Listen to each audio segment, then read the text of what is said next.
Same thing today, not really a lot today, not really a lot today. But one thing I did do today was I thought and I visualized and I law of assumption and I felt the reality of a specific goal and I felt it as real and it felt real to me, and in that moment I was done with the goal. That's all I could say that I did today. The one thing that I can't prove is if it manifests reality. I cannot prove. It manifests an experience. Just like how my experience is my thought, my thinking, and then eventually my emotion, both combined. If you think and use the emotion for something that doesn't exist, you can create the sensation of as if it does exist, and it can feel just like it exists. But you can't sustain that feeling because when you get out of the hypnotic state, the self-hypnosis state, you go back to the way you were, which was living externally. So whatever happened externally popped up and you reacted to it a specific way. Basically your memory, what you've remembered. Now, another thing to note is that,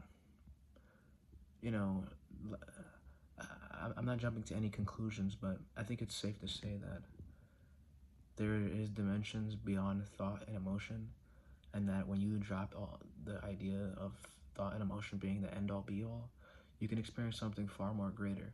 Now, this does nothing to do with physical manifestation of items and success and things of that nature. This is something different. It's like experiential.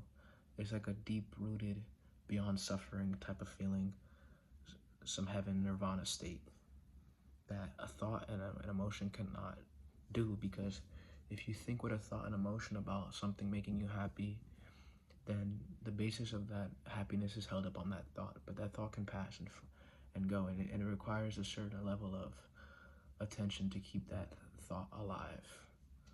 But when you let go of it all, then there's a true freedom there.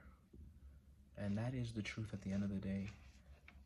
It is the truth at the end of the day, like beyond the thought, beyond the emotion, is sort of like the freedom about life. Because as a baby, you're born and there's no such thing as goals, but why are you so happy? Why are you so joyful for no reason at all?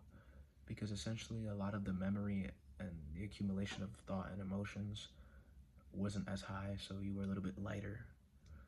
And all the time when you're at your happiest is when you're not thinking, you're just in the flow of something. So that's all I want to say today.